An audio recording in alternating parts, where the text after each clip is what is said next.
These worlds are very, very precious. They're very hard to come by. I like that I can live in a completely different world. This series has been an amazing experience for us, and the fans have let us know it's been an amazing experience for them. I'm so glad to be back in Skyrim. The community inspires us to push ourselves even more. They're not just players, they kind of become your friends and they become a part of your life. This is their world. We created it, but it's their world and they love it.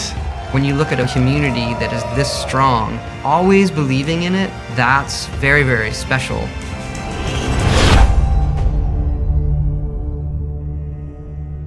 I was looking at some pictures the other day and just seeing how young we all looked, like we were just kids back then. When I first started working on the Elder Scrolls, there were less than 10 people working on it. It was a very, very small team. They were great times. We were having all sorts of fun, and it was definitely an atmosphere of camaraderie. Everybody pitched in and did whatever they had to. One of the first things I did here was producing the CD-ROM version of Arena, a game I still love. Specifically what I remember about Arena, the thing that really sticks with me is the sense of the size of the open world and the possibilities before anyone was referring to games as open world. I remember walking into the city of Daggerfall and just thinking, how is this so big? I could just walk for days. I put a lot of time into Daggerfall, actually. More than I care to admit. Each game has that moment where you work and work and then you see it kind of pop off the screen where like, yeah, that's it. That's the magic. With Morrowind, it was getting that moment where you step off the boat. I'm talking to these characters and like the interactions were like so real to me at the time. It is a unique thing in the industry to have a community that's been around for this long. It also has the effect of inspiring what's coming down the line. Things that may have been brushed aside in the dev process that are now going to be put into a game that otherwise wouldn't have been taken into consideration if it wasn't for the community. On Oblivion, as it started to come together, I think we all had a sense visually we're going to knock it out of the park with this. The first time we got the forests generating and running, this felt like something you hadn't been in. I was so anxious and so happy and so excited to be playing this game. I hadn't felt that in such a long time. The community and the people who play this game are 100% of the reason you do everything that you do for a game. If that's not who you're doing it for, I don't even know why you bother making it. Every single game, we basically throw out everything we did in the past and say, all right, it's got to be better in every way this time. How are we going to do that? We approach it as its own thing. We absolutely listen to the fans. We read everything. We're going to focus on what we want this game to be and what it does well. In Skyrim, we pushed the needle over on the dragons, where they were beasts in the world. Someone had put them in the game, and then we were just testing something else, and this dragon randomly arrived and created this magical moment of havoc. So, okay, this is going to be something special. QuakeCon 2011, about 3,000 people got in to see Todd demo Skyrim. He was just sitting there with his Xbox controller. At some point, a woman went into labor, but for whatever reason, I think because Skyrim is awesome, she did not leave the presentation. She wanted to stay until the end. It's so amazing. It really is. Skyrim was what people were searching for. Today's the eve of 11/11/11. We're about to go pick up Skyrim. This game has changed my life. Skyrim brings people who don't play games into games. Holy cow, I'm gonna die at the end. Skyrim grandma is, I get tongue-tied, her name is Shirley Curry. She's been playing Skyrim for a number of years now. And she's just very passionate about the game. Didn't I just charge that with a grand soul, Jim? She's honestly one of my heroes in the community. These are people that are playing the game as obsessively as you were making it. We didn't know Fus Roda was going to be a meme. Fus Roda! I didn't catch that. Fus Roda! They're an expression of the community's joy or whatever other emotional reaction they might have to the game.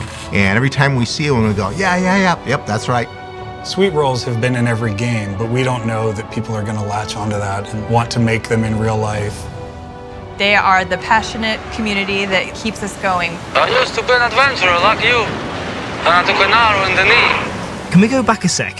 What did you say? I used to be an adventurer like you, but then I took an arrow to the knee. Yeah, I thought that's what you said.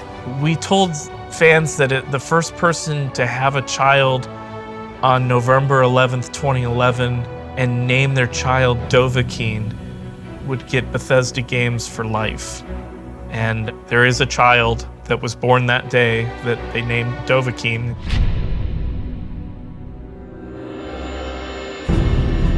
Seeing the first people step into the world and seeing everybody swarming around NPCs in major towns, it was a really incredible feeling. We were doing something a little different. This is no longer my Elder Scrolls, it's our Elder Scrolls. There's this vast library of stories and characters and places and things.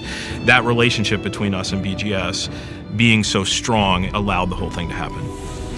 No, oh, tears. There's no way he can get past Oh, God. the Daedra. I like to think of the game as we built the house, but the community really makes it a home. Some players have even met their significant others and gotten married. After meeting somebody in ESO, they get married in real life. The Elder Scrolls Online community has definitely become a family. They even use the hashtag ESOFam kind of lovingly. Casual Ranger runs a guild that really is into helping new players. He would go to players who were kind of by themselves and say, hey, come sit with me, come sit with us. Last year, Casual Ranger, he was expecting his 4th child and his computer died. So the community very quietly raised enough money to surprise him with a brand new computer. You guys seriously have blown me away with your generosity. I've had people message me on the side sometimes just with, want you to know that your game kind of saved my life. Knowing that we've had an impact on somebody's life like that, it really means a lot. We get letters from people that are like, you know, it got me through a tough time in my life. I was able to play with my dad or whatever. Like, it can mean surprisingly quite a bit to people. They can live in this other world that allows them to be strong or explore or get out of your own head for a little bit. That is not why you set out to make a game or make something, but when you see the impact it can have on somebody's life to get them through a really bad time, those are the ones for me that mean the most. It's amazing to see that it keeps growing. It inspires you to do great things. The Elder Scrolls is really rich and has been able to go beyond being single-player RPGs to a card game that has, been lauded for being unique and different.